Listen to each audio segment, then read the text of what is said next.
opening remarks. In friendship and shared progress.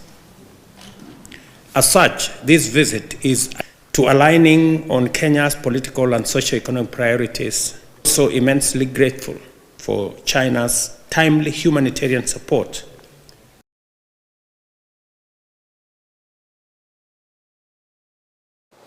All right, moving on, Kiharu MP Ndindi Nyoro has sounded an alarm over the rising debt levels in Kenya, saying it is a great threat to the economy. The former National Assembly Budget and Appropriations Committee chairperson has asked the head of state, President William Ruto, to stop the borrowing spree, saying Kenya has enough resources to depend on. His sentiments come on the backdrop of President William Ruto's trip to China, Kenya's largest lender, as the inks deal worth more than 100 billion Kenya shillings.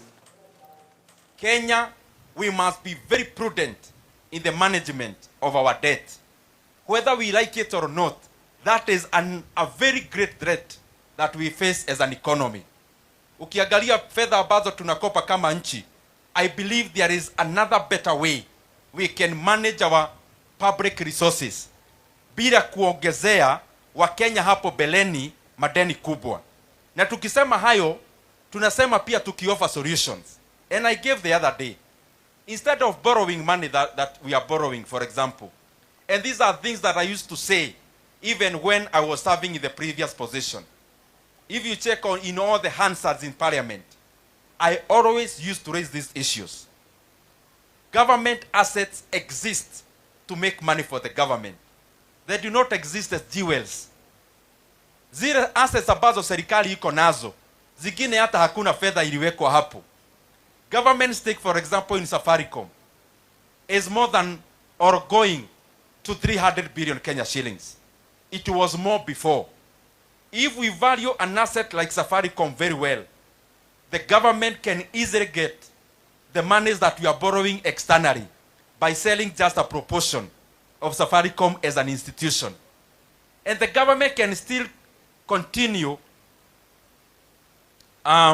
influencing the decision in Safaricom through the regulators. Na kwa hivyo tuangalie other ways that we can raise resources za nchi, kwa sababu tukiendelea na mwenendo wa kukopa sana, wale watabeba mzigo ni wale wanakuja hapo beleni, na pia wale wako watakuwa na threat ya kwamba tukiweka mzigo ambayo italeta shida ya kwamba hata Kenya haiwezi lipa hiyo kodi. The effects are a catastrophe. All right, moving on, Principal Secretary for the Ministry of Interior and National Administration, Raymond Omolo, has announced that the government will be appealing the High Court ruling that declared the Police Reforms Task Force, chaired by former Chief Justice David Maraga, unconstitutional.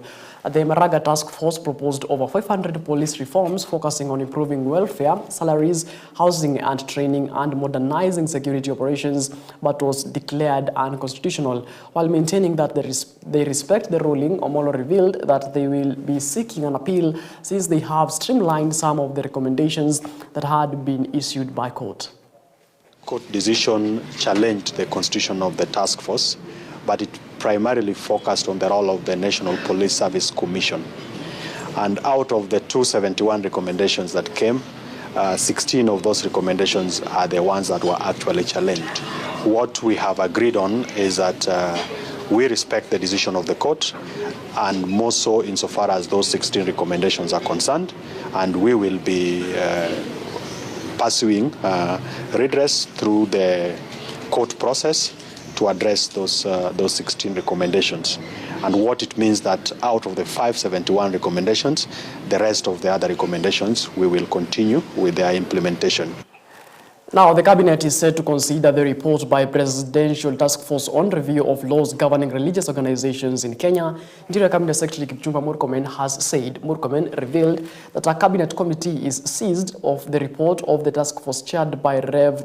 Mutava Musimi, which recommended reforms to curb religious extremism. He was reacting to the Migori incident where 2 congregants died and 57 were rescued from a church after they refused to be treated at a local hospital. Murkomen also lauded the swift action by security officers in Migori County to rein in a church believed to be engaging in doctrines contrary to the constitution. Dini bandia ambayo wana itikadi ambayo haiambatani na katiba na haiambatani na sheria ya Kenya. Na kama vile mulisikia ile mambo ya Rongo, kwanza nataka kushukuru askari wetu na majasusi kwa ile kazi walifanya kwa sehemu hiyo kuhakikisha kwamba tumedhibiti ile, lakini ona madhara ambayo tumepata kutoka huko Shakahola, ona madhara ambayo tumepata huko Rongo, ingawa tumedhibiti haraka. Na hiyo shida sio eti inaishia hapo, ni kwa sababu hizi dini na itikadi ambazo zinaendeshwa na watu duni wanahadaa wananchi ambao nia yao kweli ni kwamba wanataka kufuata dini kamili, wanatafuta shida, wanapambana na shida za maisha, lakini sasa wanajipata katika walimu wabaya wa dini mbaya, dini duni, dini bandia. Na tungependa kusema ya kwamba tutafuata hizo maagizo ya chombo kazi hiyo, lakini pia sisi tutahakikisha ya kwamba our security team wakuwe alert kwa kila. We must hold our chiefs and assistant chiefs accountable in everything that happens in your locality. There should be no chief or assistant chief who will have an issue happening in his village and he doesn't know. He must be aware, or she must be aware of what's happening in their surrounding.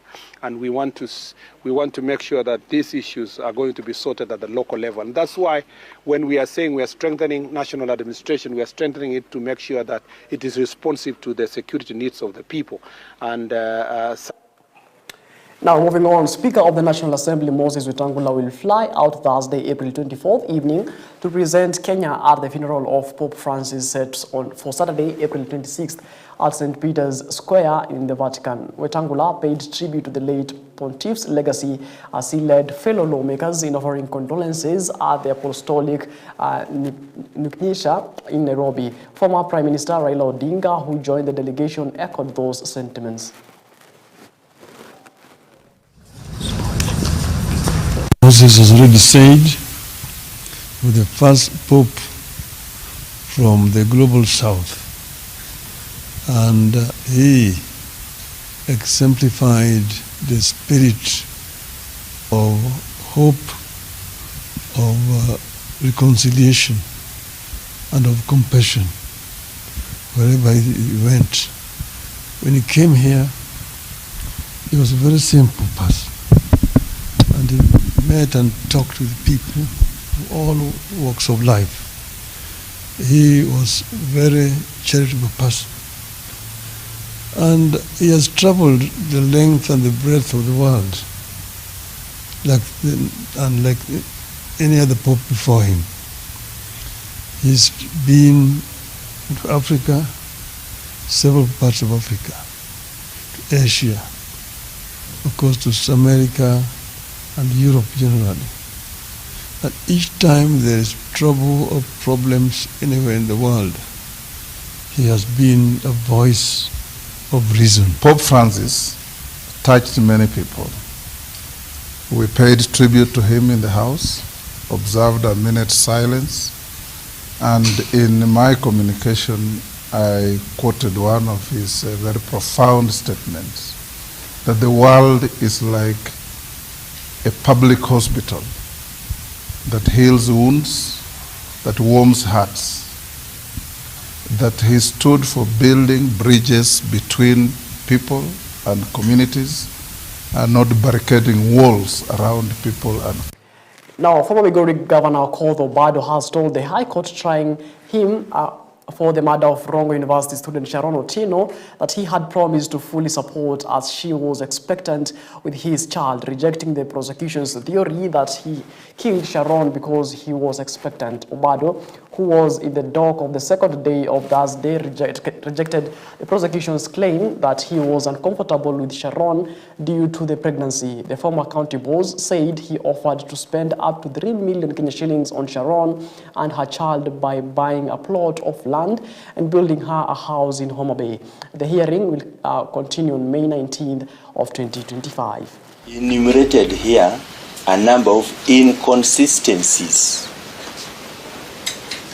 That was primarily my reason for developing the cold feet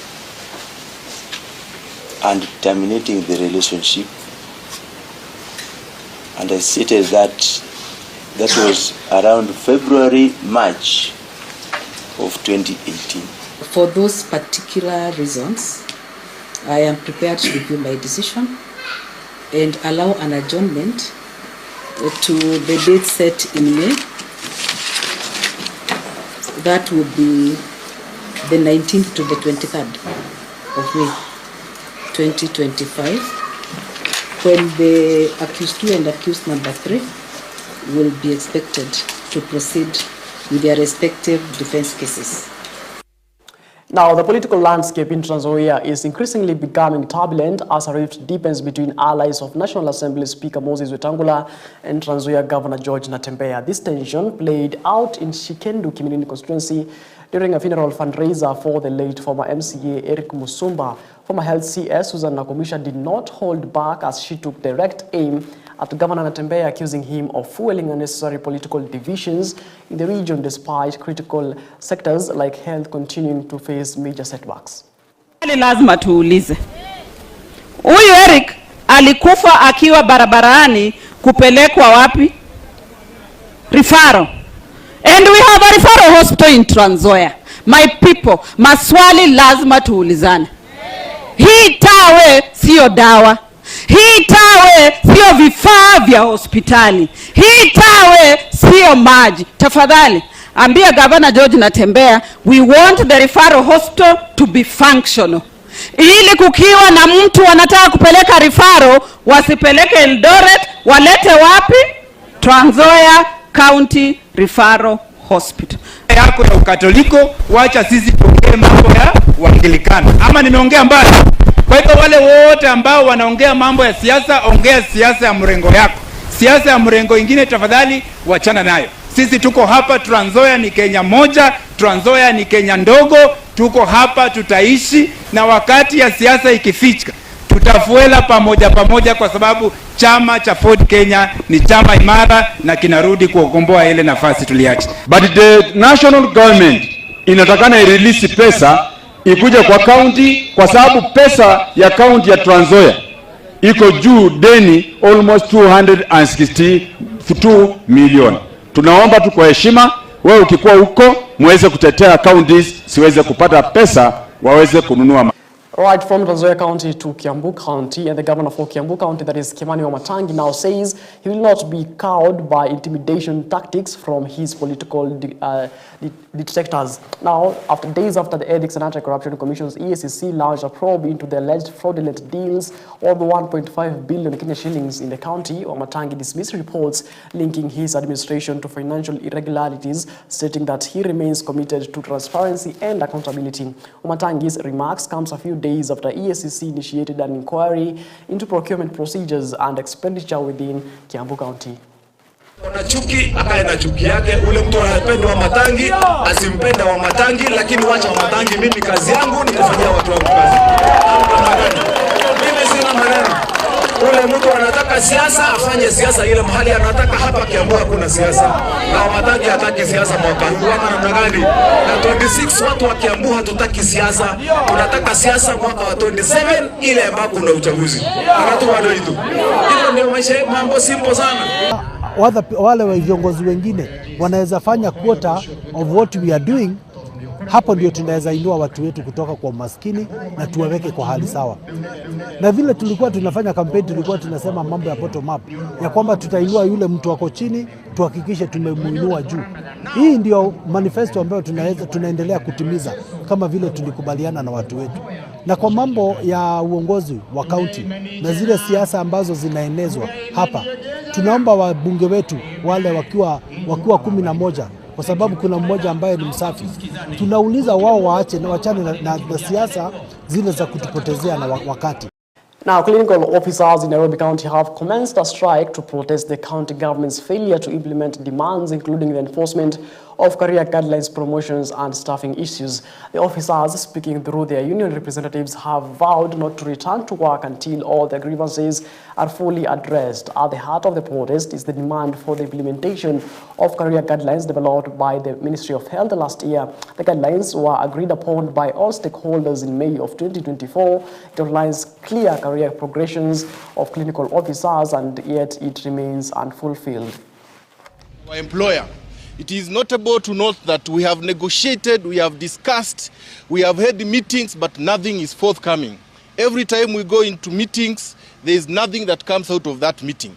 Number one, top of the agenda is we have 5 colleagues, 5 clinic officers that were appointed last year, April 18th. They have appointment letter. They were appointed alongside amongst some of us here, and they have never been posted 1 year down the line. 2 is what we call career guideline and progression. This is a policy document that dictates employment, progression, recruitment, and the career path and development for clinical officers. This guideline was done last year, May, by the Public Service Commission in consultation with all stakeholders. Now, Kakamega Governor Fernandes Barasa has appealed to the residents engaged in mining activities and the digging of boreholes to temporarily suspend their operations until the current long rains subsidize. Now, the governor raised concerns over increasing incidents of soil collapse triggered by the ongoing heavy rains, which have already led to tragic losses. His remarks comes a day after a tragic incident in Navajo sub-county on Tuesday, where 2 young men lost their lives and another injured when a pit latrine they were constructing caved in due to stable soaked soil.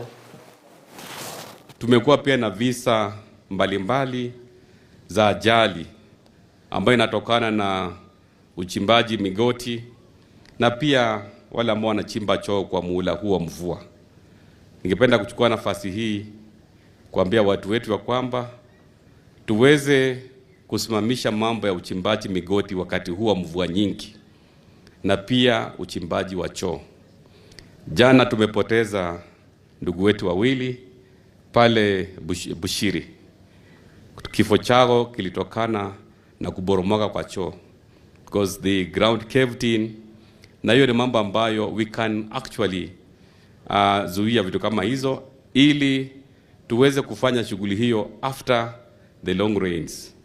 So my appeal kwa watu wetu, our gold miners, artisanal miners, wachimbaji choo wakati huu, wacha tusitishe kidogo ili tuweze kuzuia vifo kama zilitokea pale Bushiri jana. Na nachukua wakati huu kuambia familia ambazo zimepoteza wenzao, especially the 2 gentlemen who lost their lives, poleni sana. Right, 33 minutes past the top of the hour. We're taking a short breather here at EBN. The Drift will be back in just a bit.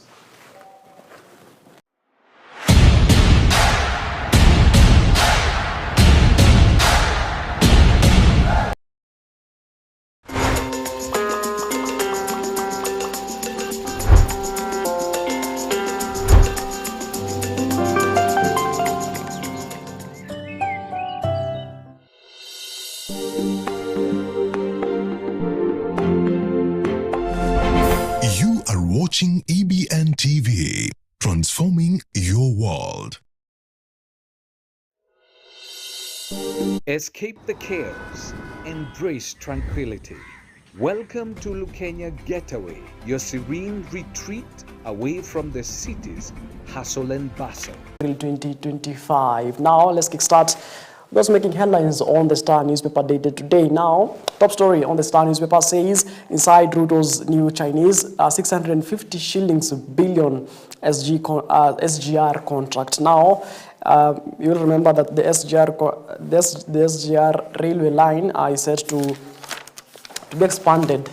Let's take a look on that particular story. And Kenya is gearing up to start a construction of the Naivasha-Malaba standard gauge railway as early as July, now following an agreement between President William Ruto and the Chinese President Xi Jinping. The two leaders met to discuss a new funding model for the new railway line, which will connect Naivasha to Malaba, passing through several counties, including Narok, Bomet, Kericho, and Kisumu. President Ruto was on a 4-day state visit to China, where he discussed various funding options for the railway project, which has a budget of 654 billion Kenya shillings.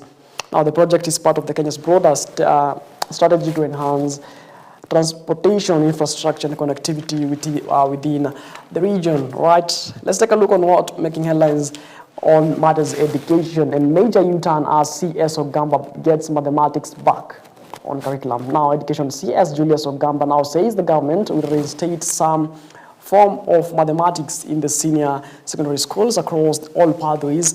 The move follows widespread uproar from professionals and other Kenyans who opposed an initial proposal to scrap mathematics as a compulsory subject. Now, in senior schools, Ogamba said that the Ministry of Education has listened to concerns raised by stakeholders. And of course, that particular story you can get it on page 2 of the Star newspaper. I don't know what's your take on mathematics being compulsory or not being compulsory. You remember that some few months ago, the CS announced that mathematics will not be compulsory. Now he says that some form of mathematics will be made compulsory in the senior school. All right, moving on, tough laws await you. Murkomen fires warning to religious fanatics. Now, the Cabinet CS is said to consider the report by the Presidential Task Force on laws governing the religious organization. Interior CS Kipchumba Murkomen said a Cabinet committee is analyzing a report of the task force chaired by Rev Mutava Musimi, which recommended reforms to curb religious extremism. Now, the Cabinet said in the court that the Cabinet has considered a raft of recommendations by Mutava Musimi-led task force proposing a legal framework for regulations of churches. Now, the CS said that in Kitui County on Thursday. Now, he was reacting to the Migori incident where 2 congregants died. Right? And there is a picture there of the President of the Republic of Kenya, that is President William Ruto, accompanied by his Chinese counterpart Xi Jinping, inspecting a guard of honor at the Great Hall of the People in Beijing, China. Right? Now, matters politics, broad-based wars now triggered fault lines in ODM party and in Nyanza. Let's take a look at that particular story on page 5. There is a picture there of James Orengo, who's the governor of CI account. Let's take a look on that particular story on page 5 of the Star newspaper now. President William Ruto, a tough balancing act between the east and west of the US and China, scale up a court-to-road competition for Africa. Ruto on Thursday signed a multi-billion shilling deals in Beijing, and as reports emerged, the top Trump diplomat had cancelled his trip to Kenya, right? That story, of course, you can get it on page 5 of the Star newspaper. Let's move on to the Daily Nation newspaper dated today. What's making headlines on the Daily Nation newspaper today is Duale paves the way for Shah tycoons to pocket billions. Now, Health Cabinet Secretary Adin Duale has gazetted regulations enabling a Safaricom-led consortium to start receiving monthly repayments for its 104 billion Kenya shillings investment in a new digital health scheme, despite an ongoing court case seeking to annul the deal. That particular story, you can get it on page 4 and 5 of the Daily Nation. Now, Kwame, why IMF debt sums for Kenya did not add up. It turns out that the debt projections made for 2024 were wrong on a big scale. Right, Kwame Owino and Maureen Barasa. Maths is now compulsory in senior schools. Of course, that's a story we took a look at in the Star newspaper today. All right, thousands line up to view Pope's body ahead of funeral tomorrow. Now, about 2,500 people per hour have been filing past the body of Pope Francis as it lies in state of the St. Peter's Basilica in Vatican, with emerging concerns over some who choose to take selfies and shoot content. Now, the viewing of the body began at 11 a.m. local time on Wednesday and was expected to end at midnight. However, due to large number of people wanting to pay their respects to the pontiff, the doors were closed, or rather were open until 5:30 a.m. on Thursday. Now, the Vatican closed the Basilica for just an hour. Thursday morning for cleaning, reported Associated the Press. Moving on. And of course, fare thee well, Pope Francis. Moving on, Kenya agrees to multi-way funding plan for SGR extension. Now, the Kenya yesterday appeared to agree to China's preconditions to fund a railway line extension to the border of Uganda. Now, the details emerged that after President William Ruto met his Chinese counterpart Xi Jinping in Beijing for bilateral talks as part of Kenyan leaders' state visit to China. Now, let's take a look on that full story on page 6 and 7 of the Daily Nation. Now, details emerged that President William Ruto met his Chinese colleague Xi Jinping in Beijing at the Kenyan leaders' state visit to China. Now, the deal and its fine print was omitted from official dispatches shared with the media after the meeting. Now, according to the Daily Nation understands, the Chinese agreed to build the line from Naivasha to Malaba in a three-way funding model. Officially, the two sides agreed on an MOU of reviewing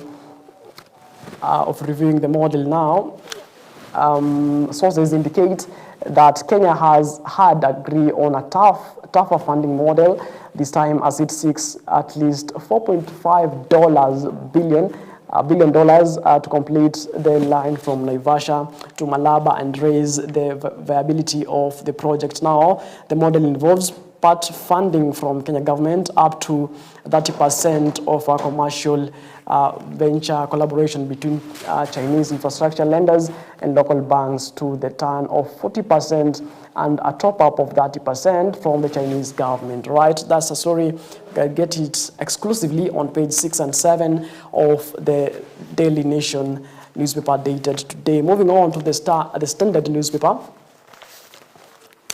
Title says, top story, goofing home away. And there is a picture there, of course, of President of the Republic of Kenya, that is President William Ruto. Now, after Kenya's failed bid for African Union Commission top job was partially blamed on diplomatic blunders under President Ruto's watch. One would expect a lesson was learned. Yet a recent forum in Beijing, Ruto appeared to downplay the economic stature of neighbors, that is Uganda and Tanzania, in remarks some have called condescending. Is the president still struggling with the art of diplomacy? That's a question. Of course, the particular story, you can get it on page 4. Now, it continues to say what he said on the neighbors' economy. He said, the difference between us and our neighbors is that Kenya is in the middle income category, while Tanzania, Uganda, and others are in the least developed countries. They export duty-free, Kenya pays duty, right? That is the sentiments of President William Ruto during his visit in China. That is said on April 23rd in Beijing. Now, what he said on how states trade with one another, President Ruto said, and I quote, even as we celebrate these achievements, we must confront a sobering truth. The post-war multilateral system is broken, dysfunctional, and no longer fit for purpose. That he said on April 23rd of 2025 in Peking University, of course, in Beijing, China. Now, on global funding institutions, President William Ruto said, and I quote, the Bretton Woods Institution recently commemorated their 80th anniversary 80 years ago. Two-thirds of the world's nation did not exist at sovereign states. The IMF was established to buttress the gold standard fixed exchange rate system, a system that collapsed 50 years ago. Now, the president said that in Peking University on Wednesday, all right? Let's take a look on what he said on the dollar shortage. Now, he said, and I quote, there has been a mechanism where all traders can trade in the local currency, and we leave it to the Afrexim Bank to settle all payments. We do not have to look for dollars. All right, he said that on 29th May of 2023 in Djibouti, right? That's what the Standard says, the goofing home away. Now, moving on to matters education. CBC learners get second shot at courses, of course, that a story you can get on page 5. Of course, it is a story concerning mathematics being made compulsory in the senior schools. Right? Trump turns on Putin after attack that is matters international news, and you can get it on page 30 of the Standard newspaper, right? Starlets face Cameroon in a must-die. Right? Let's take a look at that also on page 40, of course. The junior starlets tackle Cameroon in a must-win clash in Yaoundé today. Now, junior starlets will today on Cameroon Young Lions, Lionesses, I beg your pardon, in the return leg of the third round of the 2025 FIFA Under-17 Women's World Cup qualifier at the Olembe Stadium in Yaoundé. The Kenyans, who are seeking the second straight World Cup appearance, must outclass their hosts, and win an aggregate to secure their ticket on to this year's event.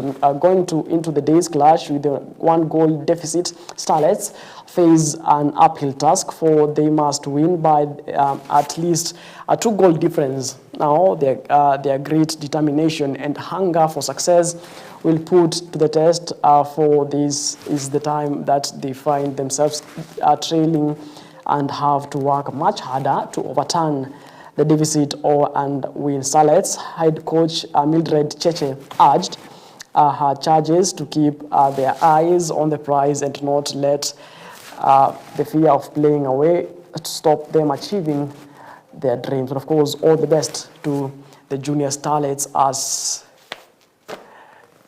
they continue with their match today, later on today. It is exactly 51 minutes past the top of the hour. That's what we take another short breather. We'll be back in just a bit. Talk matters about back to school edition. Of course, students are set to go back to school from Monday all the way for the second term. We'll be going to take a look on memories, experiences in the school. Of course, it is the Chalkboard Chronicles. My name is Martin Mashara. We'll be back in just a bit. Don't go too far.